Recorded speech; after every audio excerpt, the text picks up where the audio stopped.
Saúdo a amada igreja com a graça e a paz do nosso Senhor Jesus Cristo, Criador de todas as coisas. Amém.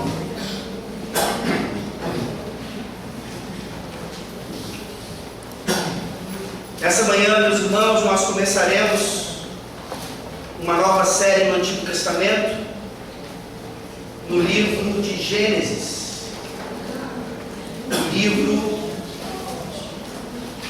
dos princípios, o livro dos inícios, o livro dos começos, o livro das origens. Gênesis capítulo 1, nós passaremos provavelmente um pouco mais de um ano na exposição desse livro tão maravilhoso, que é a base de toda a Escritura, a base de toda a revelação. Sem ele, sem o entendimento correto de Gênesis, principalmente nos primeiros capítulos, a nossa teologia certamente ficará deturpada. Gênesis capítulo 1, hoje nós começaremos apenas com os versículos 1 e 2. Gênesis 1, versículos 1 e 2. No princípio criou Deus os céus e a terra. A terra, porém, estava sem forma e vazia. Havia trevas sobre a face do abismo, e o Espírito de Deus pairava por sobre as águas. Vamos orar. Ó Deus bendito, Criador de todas as coisas, obrigado porque o Senhor nos dá a fé necessária para crermos não apenas no livro de Gênesis como um todo, mas principalmente nesses primeiros versículos que, principalmente nos dias de hoje, se levantam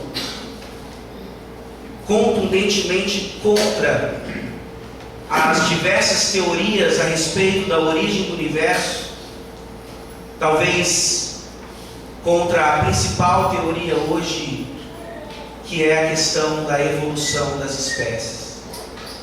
Ó Deus Todo-Poderoso, obrigado porque não é mero raciocínio ou conhecimento intelectual que nos fazem entender e compreender esse texto, mas o Teu Santo Espírito nos ilumina.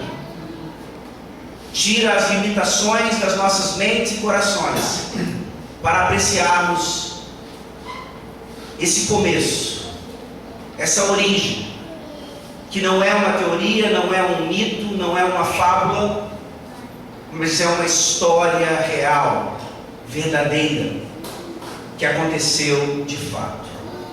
Ó Deus, nessa manhã, se houver alguém aqui que ainda duvide desse princípio, desse início, trabalhe no coração e na mente dessa pessoa. Só o Teu Santo Espírito pode fazer isso. O nosso dever é proclamar a Tua palavra com fidelidade.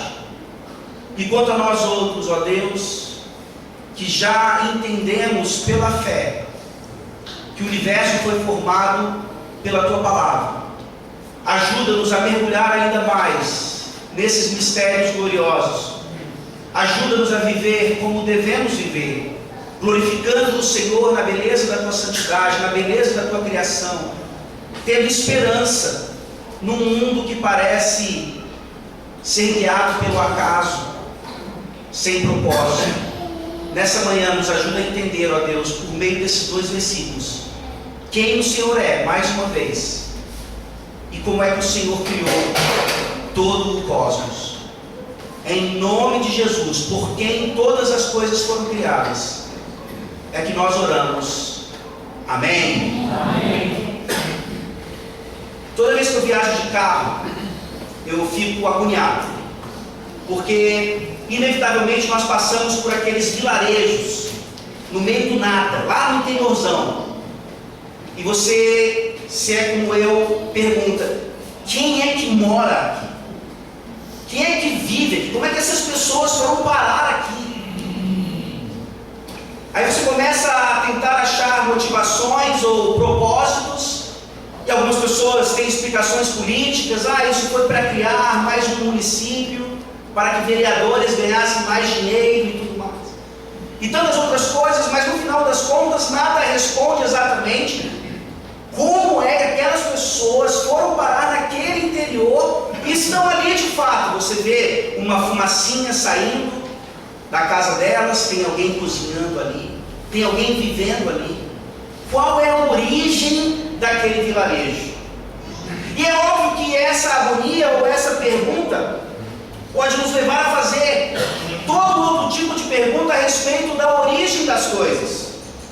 Se você é interessado em história, e todos nós deveríamos ser, principalmente a partir desse estudo de Gênesis, se tem algo que nós precisamos nos transformar a partir desse estudo em grandes apreciadores da história, pesquisadores da história. E para nós aqui de uma forma bem íntima, uma outra pergunta interessante é: qual que é a origem dessa igreja aqui? Qual que é a origem dessa comunidade? Essa comunidade, que se chama Primeira Igreja Presbiteriana de Teresina, está completando 80 anos de existência esse ano. Qual é a origem desta igreja? Você não se importa com isso? Deveria se importar. A história dessa igreja, desde os seus primórdios, é fundamental para nós entendermos quem nós somos hoje. Graças a Deus nós temos aí, creio eu, saindo já o livro da Dona Nessi, falando sobre a história desta igreja, fundamental para tantas outras coisas. Uma pergunta interessantíssima surgiu aqui para as crianças, quero saber o resultado depois. Pergunte aos seus pais como é que vocês foram originados. E eu quero saber qual é a resposta deles. Eu quero saber qual vai ser a face, o rosto deles ao tentarem explicar para vocês, criancinhas, que não foi a cegonha que trouxe vocês até aquele lar, mas uma outra atividade maravilhosa originou vocês lá no ventre da mamãe de vocês. E como eu disse, nós poderíamos passar aqui a manhã inteira só na introdução, perguntando de onde vieram as pirâmides. Será que foram os alienígenas que construíram aquilo ali? Pois, afinal de contas, o ser humano não seria capaz de fazer aquilo. De onde vêm todas as coisas? A pergunta fundamental é: como tudo começou, parafraseando aí o título da obra de Adalto Lourenço, que é um cientista cristão fundamental para o entendimento de tantas coisas a respeito de Gênesis e do próprio criacionismo. Nós olhamos para o livro de Gênesis e o próprio texto, o próprio título do livro nos mostra que ele não explica apenas o início de todas as coisas do mundo, das coisas criadas, mas ele é o início de várias outras coisas. Por isso eu falei anteriormente que sem ele a nossa teologia ficará capenga. Não é à toa hoje que o liberalismo teológico, aquele que afirma, por exemplo, que Jesus não ressuscitou de fato, que Jesus não realizou milagres, que Jesus não teve um nascimento virginal, eles vão negar os primeiros capítulos de Gênesis. Talvez até o capítulo 11 de Gênesis, alguns considerem como sendo uma mera fábula. Sim, é uma história inspirada, eles dizem, mas em forma de mito. Ali, quando algum autor, eles também discordam que foi Moisés que escreveu, quando algum autor escreveu esses primeiros capítulos de Gênesis principalmente, eles tomaram emprestadas as várias lendas dos povos ao redor e construíram então uma lenda judaica para explicar como Yahvé supostamente havia criado o mundo. Gênesis é um livro sobre origens das espécies, sim, refutando completamente a obra de Darwin e de seus discípulos. Origem, por exemplo, do casamento, origem do trabalho, origem do descanso, origem da revelação de Deus. de forma escrita. Origem de tantas coisas que, se não nos chamam a atenção, não é apenas porque somos descuidados com a história, mas principalmente porque somos descuidados com o que Deus é ou quem Deus é. E isso nos afasta cada vez mais dele mesmo, ao invés de fazer-nos atingir o propósito do livro de Gênesis e de toda a Escritura, que é dependermos cada vez mais desse Deus maravilhoso. Nessa manhã, nesses 2 primeiros versículos da palavra de Deus, nós vamos aprender algo tão óbvio para tantos aqui, mas nós vamos ver com surpresa o quanto nós ainda não conhecemos a respeito desses 2 versículos. O Deus triuno, a Trindade Santíssima, criou o cosmos de forma pessoal e proposital. O Deus triuno criou o cosmos de forma pessoal e proposital. No versículo 1, nós veremos que o Deus triuno criou o cosmos do nada, e no versículo 2, nós vemos que o Deus triuno criou o cosmos com um propósito claro, não deixando ao léu ou ao acaso. Lemos mais uma vez então o versículo 1, que nos mostra que o Deus triuno criou o cosmos do nada. No princípio, criou Deus os céus e a terra. Alguém poderia dizer, isso é óbvio. Alguém que acredita nesse mito, nesse Deus que não existe, que para muitos é um delírio, uma ilusão, é óbvio que alguém escreveria isso. É por isso que, já no início, nós somos confrontados com a nossa própria fé. Será que você crê de fato que a palavra de Deus é a palavra de Deus? Será que você crê que ela realmente não contém erros? Será que você crê que ao longo desses anos todos, ela foi particularmente, especialmente preservada, para que hoje, em português, em pleno século 21, 2016, nós pudéssemos aqui ouvir esse versículo fundamental, mas que talvez ainda mexa com a sua fé. No princípio, criou Deus os céus e a terra. Por que mexe com a nossa fé? Porque desde pequenininhos, apesar de participarmos, se somos filhos da aliança, da igreja, da escola dominical, talvez até de uma escola cristã, os nossos livros de história, de ciências e de tantas outras coisas são baseados não no versículo 1 de Gênesis 1. Os livros, talvez a maioria deles, sejam baseadas nessa primeira teoria não bíblica sobre a origem. O universo é tudo o que existe, tudo o que sempre existiu e tudo o que sempre existirá. Essa é a famosa frase de Carl Sagan, um cosmólogo claramente contra Deus, claramente contra a sua palavra, transformando o universo num Deus, transformando o próprio universo em algo eterno. Mesmo que eles acabem tendo que dizer que esse universo que sempre existiu, ele na verdade teve a sua origem, por exemplo, no Big Bang, naquela grande explosão, naquela grande emancipação do universo, trazendo todas as coisas então à existência.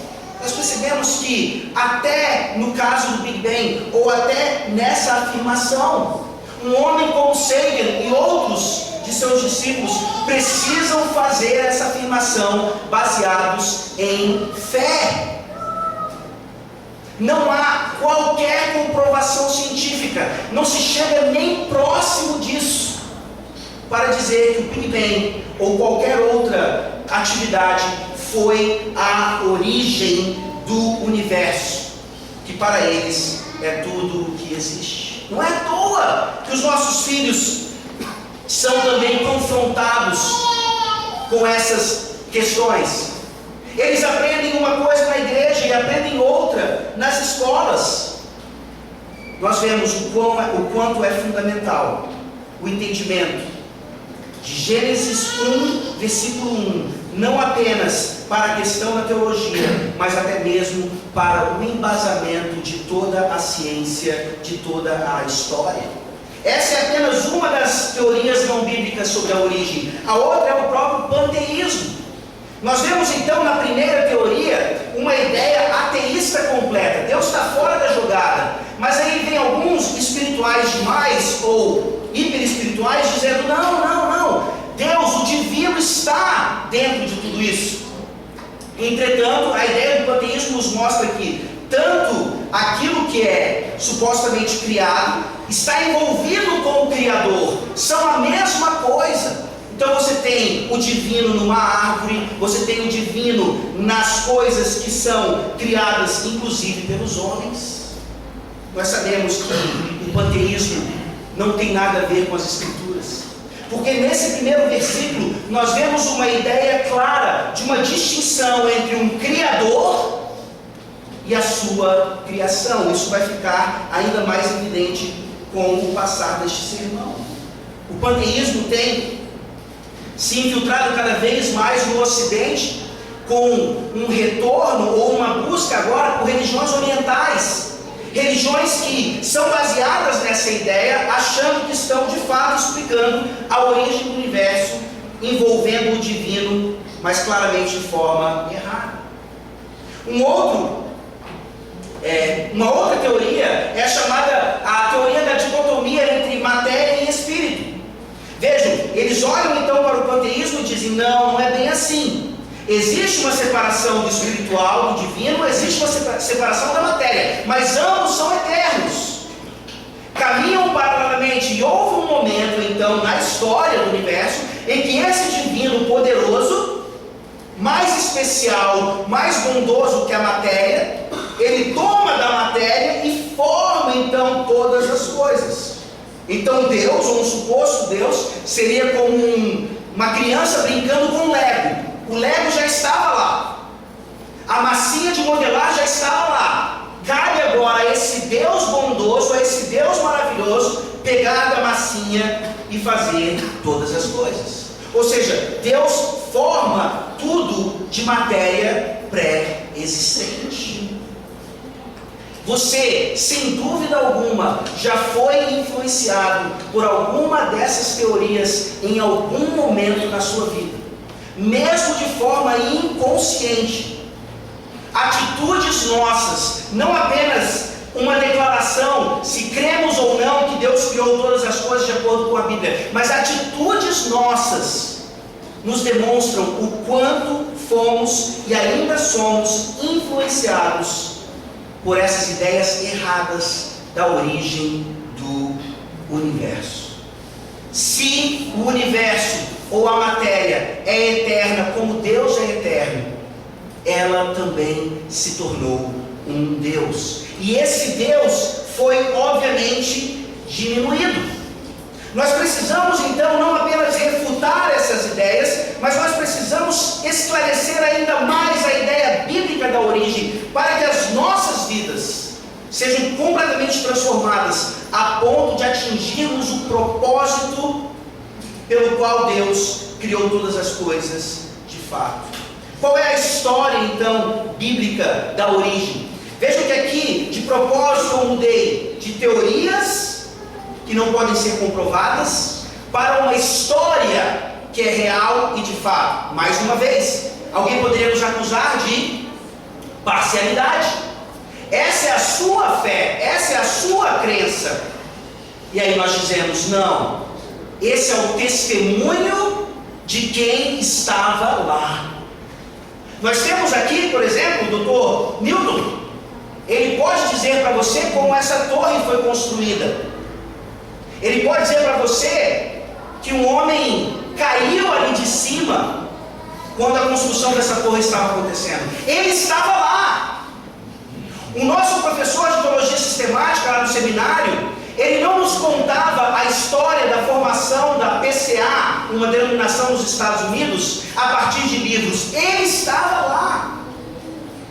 Por isso eu fico agoniado com aqueles vilarejos no meio do nada. Eu preciso encontrar alguém que possa me dizer exatamente como aquele vilarejo foi parar ali, porque para mim não faz sentido algum ele estar ali. Aquelas pessoas têm que ser tiradas dali, elas não têm o Evangelho, elas precisam chegar ao conhecimento da verdade de alguma forma. E tantas outras coisas só podem ser manifestadas verdadeiramente na presença de testemunhas. E aqui, no início de tudo, nós temos apenas 3 testemunhas que nos dizem exatamente como a história se deu: o Pai, o Filho e o Espírito Santo.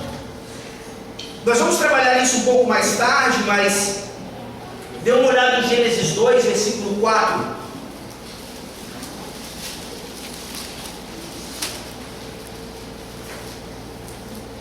Diz assim: esta é a gênese dos céus e da terra, quando foram criados, quando o Senhor Deus os criou. A palavra gênese aqui é a palavra hebraica toledot, que nos mostra que são esses vários fatos históricos que Moisés utilizou, inspirado pelo Santo Espírito de Deus, para escrever esses fatos históricos. Isso já começa a nos livrar dessa ideia de uma fábula ou de um mito. Isso começa a nos mostrar que sim, aquelas coisas extraordinárias que acontecem no livro de Gênesis de fato aconteceram. Pois se aquelas coisas extraordinárias do livro de Gênesis não puderam acontecer, porque era apenas uma historinha para crianças tentando explicar a origem do universo, então as outras historinhas para criança ao longo da Bíblia também não aconteceram. Precisamos ser consistentes. Se Deus não é capaz de criar todas as coisas em 6 dias literais, então Ele não é capaz de andar por sobre as águas também. Se Deus precisa que nós façamos uma associação da palavra de Deus completamente sem erro com aquilo que a ciência nos ensina de forma errada e não provada, então Deus deixa de ser Deus.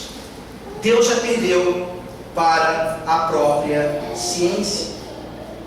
No princípio criou Deus os céus e a terra. E como eu disse para vocês, há 3 testemunhas nos dizendo essa história pela pena aqui de Moisés, e você vê essa realidade no próprio nome de Deus utilizado aqui. No princípio criou Elohim os céus e a terra. E quando você olha para esse nome, você se lembra que no hebraico esse é o nome plural de Deus. Existe muito debate em cima de tudo isso. E nós veremos que não é baseado apenas na palavra ou no nome que nós entendemos que a Santíssima Trindade está aqui presente. Mas eu quero que vocês saibam que todas as vezes que a palavra Elohim, se referindo de forma própria a Deus, ela aparece nas Escrituras, nós temos ali a ideia de pluralidade. Não de deuses, mas de um único Deus, um só Senhor, que é plural. É claro que os judeus, ao lerem isso aqui, pela pena de Moisés, eles não tinham essa compreensão total que nós temos hoje. Afinal de contas, hoje nós temos a revelação da segunda pessoa da Trindade, encarnada, morta, ressurreta, toda poderosa nos céus, nos mostrando o que é de fato que Elohim significava desde o princípio. Ninguém tem dúvida que o Pai está aqui. Ninguém tem dúvida que o Pai é o grande planejador de tudo isso, aquele que projeta todas as coisas. Ninguém tem dúvida que o Espírito está aqui. O versículo 2 fala sobre isso. Nós trataremos já em detalhes porque o Espírito de Deus pairava por sobre as árvores. O que não fica tão claro e óbvio é a presença do Filho. Mas é por isso que a Bíblia é uma unidade. É por isso que a Bíblia, ela é uma coisa só. E nós temos vários outros textos, talvez o principal deles, no começo do Evangelho de João, quando fala que o Verbo estava com Deus, o Verbo era Deus. E qual é o começo do Evangelho de João? No princípio. A mesma expressão hebraica é usada agora ali em grego, para que nós façamos essa junção: o Pai projetando tudo, o Espírito cuidando de tudo e o Filho executando a criação de forma maravilhosa. Meus irmãos, se tem uma coisa da qual nós precisamos livrar os nossos filhos por influência dessas teorias não bíblicas, principalmente a teoria ateísta da origem das coisas, é que, da mesma forma que Carl Sagan disse que a única coisa que sempre existiu foi o universo, ele complementaria dizendo assim: o universo não se importa com o ser humano. O universo não está nem aí se você teve um mau ano ou um bom ano, se você vai ter um bom ano ou um mau ano. O universo simplesmente está aí. O universo simplesmente está mostrando para você que, se você quiser, pela sua própria força, pela sua força de vontade, pelos seus próprios méritos e esforços, você consegue receber bênçãos desse universo que está aí para ser conquistado pelo ser humano. Essas teorias, principalmente a ateísta, ensinam que o universo foi criado de forma impessoal. É por isso que o acaso rege todas as coisas. É por isso que nós não entendemos muito bem o propósito das coisas. Parece realmente que quando acidentes acontecem, doenças nos visitam e tantas outras questões, parece que o universo realmente não está nem aí para nós. Qual é a grande diferença? Para lermos aqui e entendermos no versículo 1 de Gênesis, que Deus criou os céus e a terra. Elohim, esse Deus plural, essa trindade, de forma pessoal cria todas as coisas, nos seus mínimos detalhes. A criação nada mais é de um reflexo que já acontecia na Santíssima Trindade. Aqui nós começamos a entender então que alguns pensamentos errados também foram oferecidos a nós e talvez comprados por nós, de que Deus tenha criado o mundo porque ele estava solitário e ele precisava de outros seres com quem se relacionar. Falso. A Santíssima Trindade tinha um relacionamento perfeito, assim como tem até hoje. A Santíssima Trindade não precisava de nós. A Santíssima Trindade tinha uma comunhão perfeita. E essa comunhão, ela se manifesta na pessoalidade da criação. Alguns dizem que a criação existe para que Deus fosse então glorificado. Mas vejam, nós vamos tentar entender isso de uma outra forma. Mas Deus, na Santíssima Trindade, já tinha glória, já se glorificava. O Pai glorificando o Filho glorificando o Espírito glorificando o Pai. Não havia essa necessidade. De fato, quando nós olhamos para Gênesis 1, versículo 1, na verdade até antes disso, não havia qualquer necessidade para o Deus triuno ter criado todas as coisas. Mas Ele cria, de forma pessoal, Ele se relaciona com essa criação. E aqui nós vemos em Gênesis 1:1, talvez algo que você nunca tenha pensado antes, mas que você também estuda em matemática, em física e outras cadeiras, mas talvez não estude embasado em Gênesis 1:1. O que é que Deus cria aqui de forma tão pessoal? Ele poderia ter criado todas as coisas no estalar de um dedo. Ele poderia ter criado de forma diferente. Poderia. Mas nós olhamos para a forma como Ele criou, e foi assim que Ele criou. Quando nós lemos em Gênesis 1, no princípio criou Deus os céus e a terra. Alguns dizem que céus e terra está sendo aqui utilizado como uma expressão geral para dizer todas as coisas. Eu acho que o Espírito Santo vai além disso. Sem dúvida, existe aqui uma totalidade de coisas. Mas vejam que toda a fundamentação da física está aqui em Gênesis 1:1. No princípio, não havia tempo antes. Deus cria o tempo. Deus criou os céus. Não havia dimensão antes, não havia espaço. Deus cria o espaço. E a terra. Não havia materialidade antes. E Deus cria matéria. Deus cria moléculas, Deus cria os átomos, Deus cria todas as coisas que originariam tudo o que nós entendemos. Conseguem ver como isso aqui é exatamente uma refutação do materialismo ateísta e de outras teorias? É o inverso completo. Antes de tudo existir, só havia Deus, só havia Trindade. Só havia as três testemunhas, o Pai, o Filho e o Espírito, sabendo exatamente como tempo, espaço e matéria foram criados. Vocês acham que isso é importante? Será que tempo é importante para nós? Claro que é. Eu levei uma bronca alguns dias atrás porque eu estourei lá um espumante 2 minutos antes de meia-noite. Tempo é importante para nós. Vocês acham que espaço é importante para nós? Óbvio.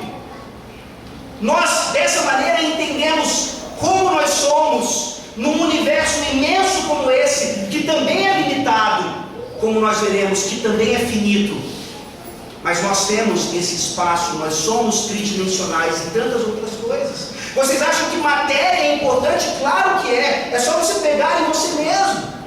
Tocar nas coisas que estão ao seu redor, sentir tudo pelos seus sentidos, e você perceber que ali estão moléculas fundamentais, partículas de Deus, chamado pela ciência, que formam você e tudo mais que é material. Deus cria de forma pessoal a base de todas as coisas: tempo, espaço e matéria. Nós olhamos pelos telescópios a imensidão do universo e nós somos enganados em pensar que esse universo não tem fim. E nós nos lembramos então agora, por favor, abra sua Bíblia de Romanos, em Romanos capítulo 4,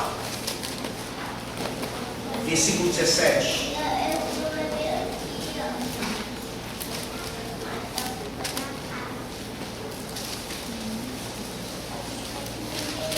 Se o universo não tivesse fim, o universo teria uma característica que é apenas divina. Quais são alguns atributos manifestados aqui nesses versículos que só cabem a Deus? Romanos 4, versículo 17. Como está escrito: por Pai de muitas nações te constituí, perante aquele no qual creu, o Deus que vivifica os mortos e chama à existência as coisas que não existem. Nada existia antes. Isso mesmo, nada. Só a comunidade trinitariana. E isso desafia ainda mais a nossa fé.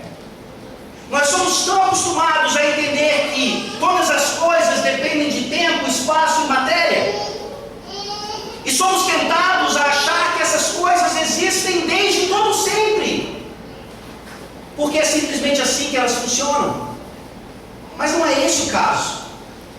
Essa igreja, aquele vilarejo, você enquanto pessoa tiveram uma origem, assim como todas as outras coisas, a partir desse Deus que sempre existiu e que formou tudo, ex nihilo, do latim, do nada.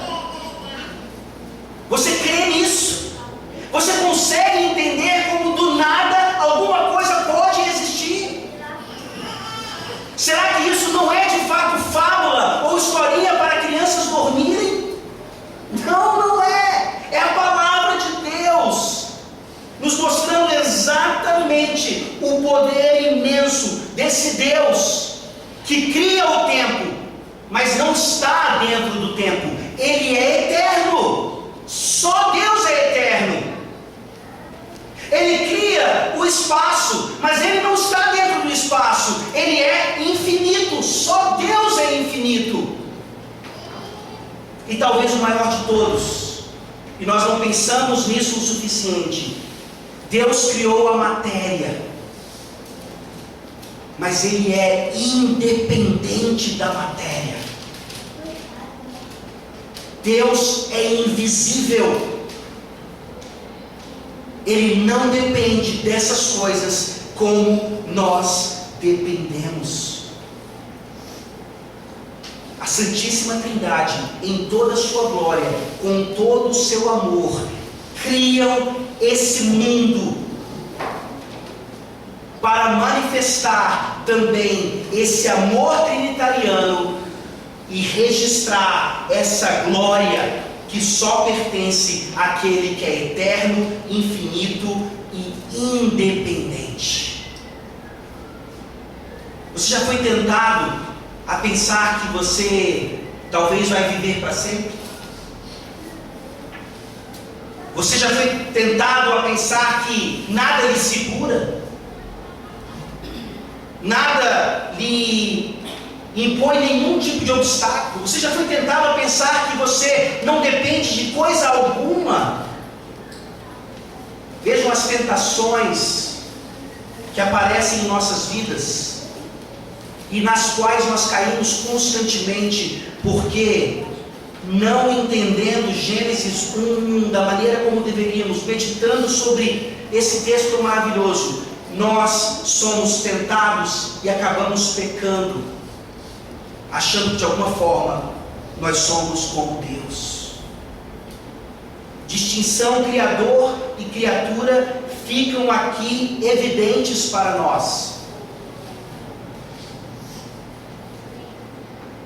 No princípio, criou Deus os céus e a terra. Isso nos leva ao versículo 2. O Deus triuno, ele cria o cosmos com um propósito. Talvez parássemos no versículo 1, nós poderíamos até ser tentados a acreditar na ideia de que sim, ok, Deus cria todas as coisas, mas então ele abandona. Ele cria, mas deixa o propósito e o objetivo para que nós os busquemos. Mas não é assim. O versículo 2 nos mostra claramente que o Deus triuno cria todas as coisas do nada, mas ele cria também com um propósito específico. Versículo 2: a terra, porém, estava sem forma e vazia. Havia trevas sobre a face do abismo, e o Espírito de Deus pairava por sobre as águas.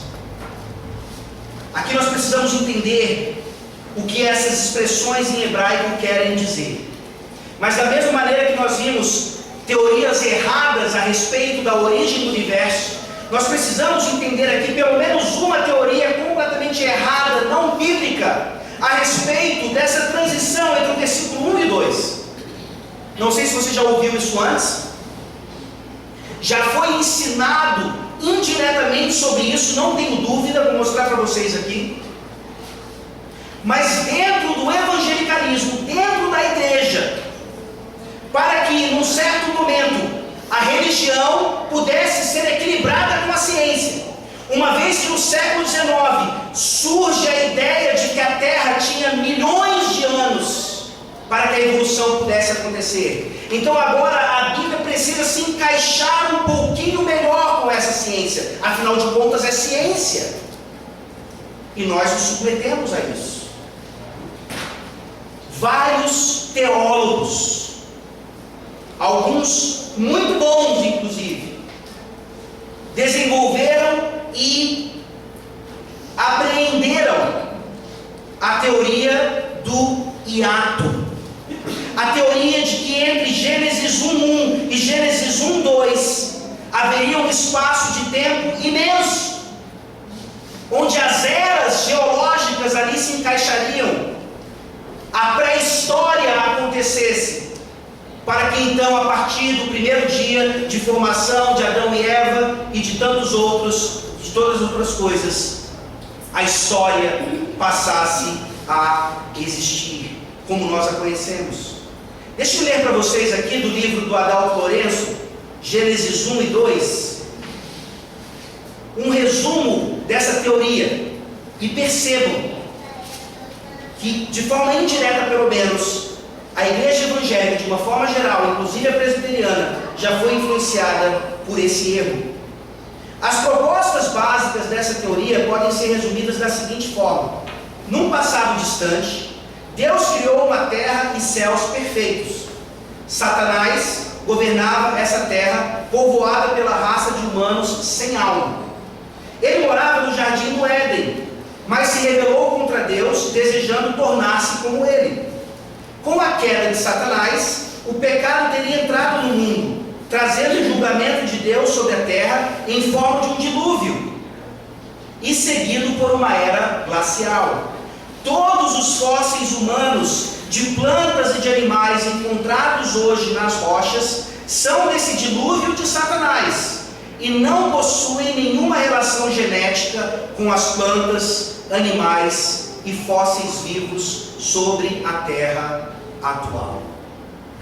Claro que há várias coisas que precisaríamos tratar aqui, mas eu queria mostrar para vocês como a igreja evangélica, de uma forma geral, ao estudar sobre esse assunto, foi pelo menos de forma indireta e influenciada a entender que antes do primeiro dia histórico, digamos, houve essa tal era, quando Satanás regia a terra, onde houve a sua queda e tantas outras coisas. Você um dia já acreditou que Isaías 14 e que Ezequiel 28 estavam falando sobre esse querubim da guarda, Satanás, que caiu daquela forma. E quando nós estudamos Ezequiel 28 e Isaías 14, no seu contexto bíblico histórico, nós percebemos que aquilo ali não está falando sobre Satanás. Talvez você pense que os anjos foram criados exatamente nesse período aí, e que eles existiam antes do primeiro dia. Talvez você acredite que, como o versículo 2 está falando aqui, o Espírito Santo pairando sobre as águas, essas águas são desse primeiro dilúvio. Esse dilúvio devido à entrada do pecado no mundo pela queda de Satanás. Talvez você não tenha sido influenciado por isso, mas se você der uma olhadinha na chamada Bíblia de Scofield, que gerou um movimento dispensacionalista que certamente influenciou as igrejas evangélicas no mundo inteiro, até mesmo a presbiteriana, você vai ter lá, nessa Bíblia, esse resumo ou essa história mais bem contada, afirmando que Gênesis 1 e 2 ensinam exatamente essa teoria do hiato. Onde foi que ela surgiu? Infelizmente, com um grande teólogo, Thomas Chalmers. Depois você pode pesquisar sobre ele. Um homem que foi excelente em várias outras áreas da teologia, mas que aqui dá o pontapé inicial para essa ideia completamente antibíblica. E vários outros então vão construindo em cima disso, até que nós chegamos a esse conhecimento de hoje, que tenta aproximar ou até mesmo juntar a ciência e a Bíblia. Mas certamente, quando nós olhamos para Gênesis 1 e 2, quando aquele leitor judeu pela primeira vez estava pondo os olhos na Escritura Sagrada pela pena de Moisés, não era isso que viria à mente dele. Ele entendia já que um Deus plural criou todas as coisas e que ele criou exatamente como o versículo 2 nos ensina, com um propósito específico. Não era para mostrar aquilo que veio antes da história dos dias, mas era para mostrar exatamente o que Deus pretendia ao fazer assim. Aqui algumas expressões são importantes para o nosso entendimento. A terra, porém, estava sem forma e vazia, havia trevas sobre a face do abismo. Alguns querem dizer que aqui nós temos o caos, E Deus vai então organizando todas as coisas. Há um perigo nessa doutrina. O nosso Deus, como nós sabemos, não é um Deus de caos, mas um Deus de ordem e propósito. Um Deus que criou todas as coisas, sim, dessa maneira aqui, não de forma caótica, mas digamos assim, de forma obviamente ainda não finalizada. Quando Deus cria e o Espírito Santo escreve por meio de Moisés essas expressões, o Espírito Santo quer que nós entendamos que sem forma e vazia, havendo trevas sobre a face do abismo, nada mais é do que uma caracterização do tempo, do espaço e da matéria, ainda no seu estado inicial. Deus cria exatamente dessa forma, usando essas expressões aqui, para mostrar que aquela criação, mesmo sendo fruto do seu amor, da sua glória, ela não teria vida própria. Se dependesse dela mesma, ela sempre tenderia à desorganização. Essa é uma das leis da termodinâmica. Essa é uma das leis criadas por Deus, estabelecida pela ciência, que a Bíblia aqui nos mostra exatamente como se deu naquele princípio. Uma criação sem forma e vazia, estando em trevas sobre a face do abismo, sem Deus, sem ser dependente de Deus, ela não poderia ser organizada, ela não poderia produzir, ela não geraria vida. Ela talvez acabasse num caos. O que é então a terra estar sem forma e vazia?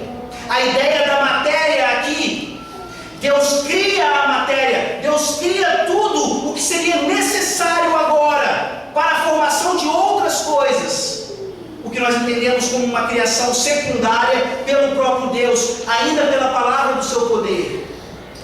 Mas ali nós temos, se a nossa mente conseguir chegar até lá, aquela ideia então da massa inicial. Ela não tem forma, ela está vazia. Deus cria para mostrar que somente pelo poder dele, aquilo ali vai ser gerado ou vai gerar alguma coisa. Nós temos aqui a relação com o espaço na face do abismo. É uma tradução difícil. A ideia aqui é simplesmente que alguém está na beira de algo que ele não pode ver o fundo ou o fim. A ideia de abismo é inserida aqui, a expressão é apenas sobre a face, para nos mostrar essa ideia de que o espaço sem Deus, ele realmente é algo que não pode ser dominado ou conhecido. Não tem aquilo que, mesmo tendo limite, parece nos mostrar essa questão.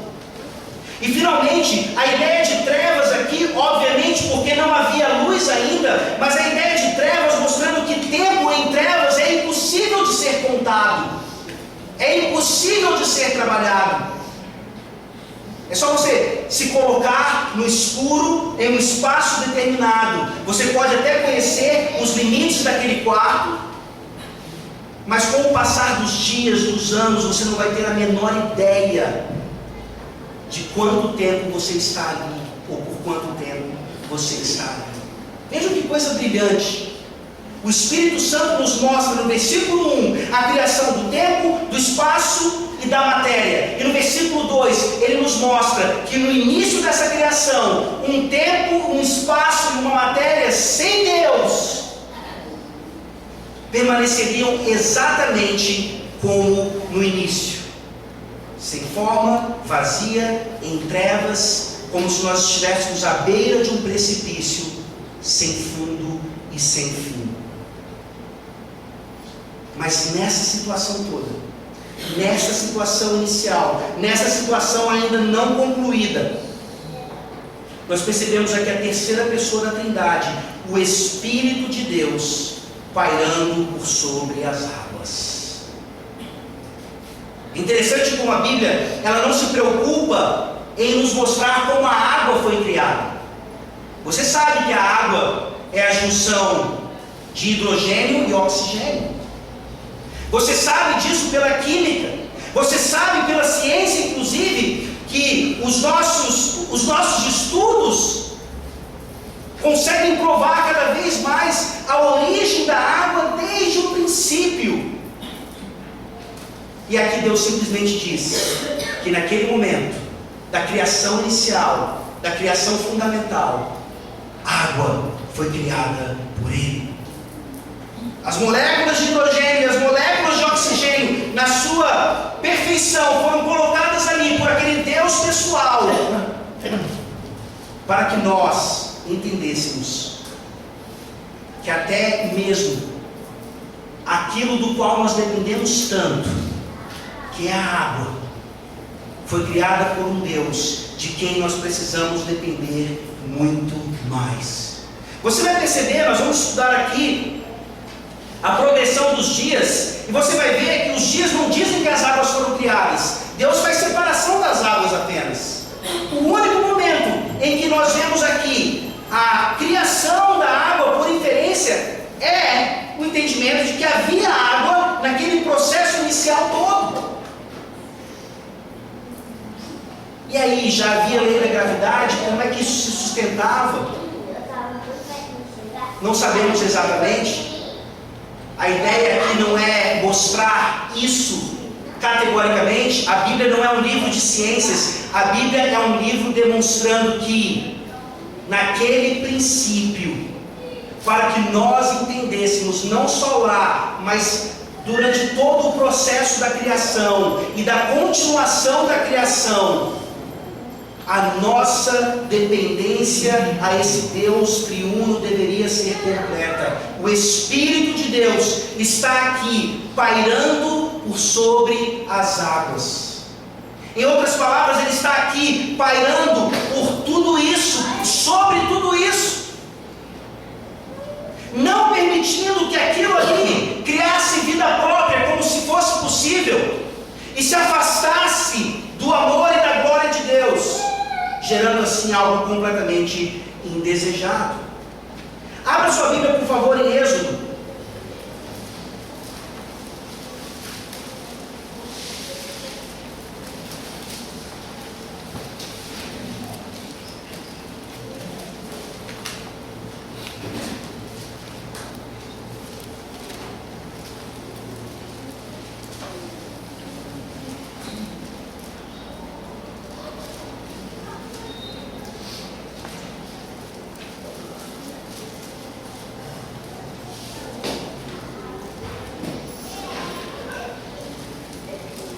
Perdão, meus irmãos, não vou achar a referência aqui, depois eu passo para vocês, mas em Êxodo, nós vemos uma referência, a única referência desse pairar sobre alguma coisa, o Espírito de Deus, no momento em que o povo de Deus está saindo do Egito. Nós temos ali a linguagem de que o Espírito de Deus, ele pairava como um pássaro, como uma ave, sobre o povo de Deus, cuidando do povo, libertando o povo de Deus. E essa imagem nos leva então lá para Gênesis capítulo 1, versículo 2, nos mostrando que esse cuidado de Deus, esse envolvimento de Deus com a sua criação, com o seu povo, eram fundamentais para que aquela criação, ela fluísse, ela gerasse tudo aquilo que Deus tinha propositado para que ela gerasse.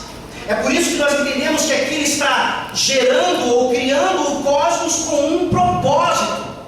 Ele começa de uma forma proposital que não poderia, por conta própria, gerar toda essa beleza que nós vemos, para continuar falando aos nossos ouvidos: dependam de mim, dependam de mim, dependam de mim.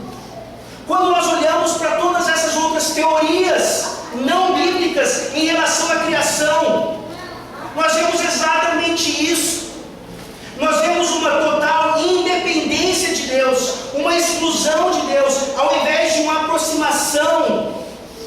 uma dependência do Deus triuno, Criador de todas as coisas. Meus irmãos, abram suas Bíblias agora em Hebreus capítulo 11, versículo 3. Hebreus 11, versículo 3.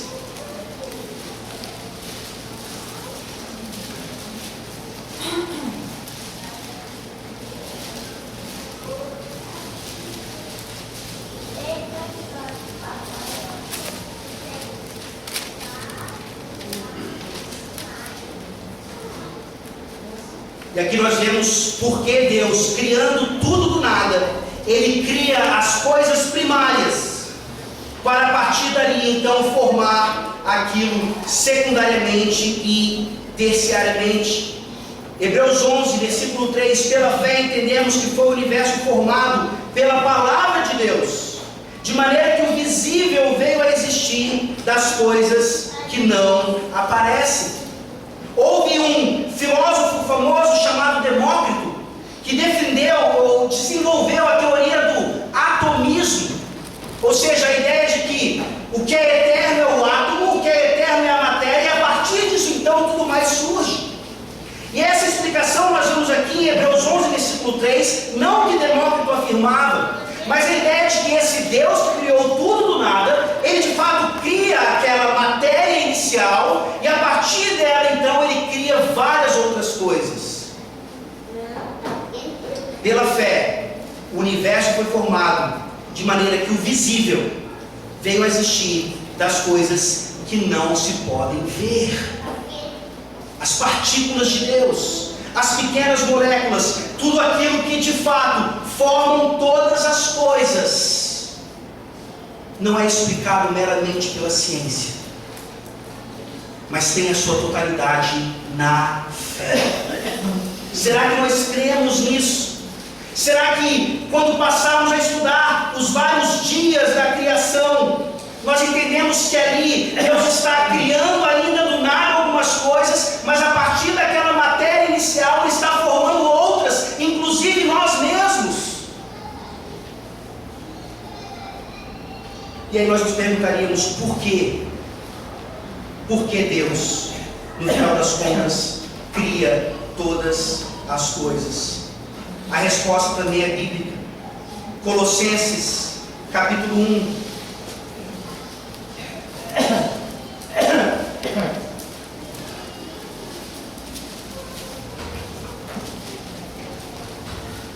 Colossenses, capítulo 1,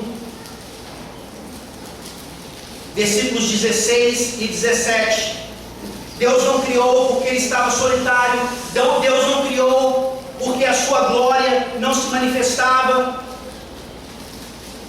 Deus criou, dentre outras coisas, simplesmente para dar essa criação toda ao seu Filho, o qual Ele amava tanto. Colossenses 1, 16 e 17. Pois nele foram criadas todas as coisas, nos céus e sobre a terra, as visíveis e as invisíveis, sejam tronos, sejam soberanias, quer principados, quer potestades. Tudo foi criado por meio dele e para ele. Ele é antes de todas as coisas, nele tudo subsiste. Se você está aqui nessa manhã e você ainda não crê no Senhor Jesus Cristo, você ainda não entregou a sua vida completamente a Ele, então não existe outra palavra para você. Você é um usurpador das coisas que foram criadas por meio de Jesus e para Ele. Em outras palavras, você está nessa festa, mas você está de penetra.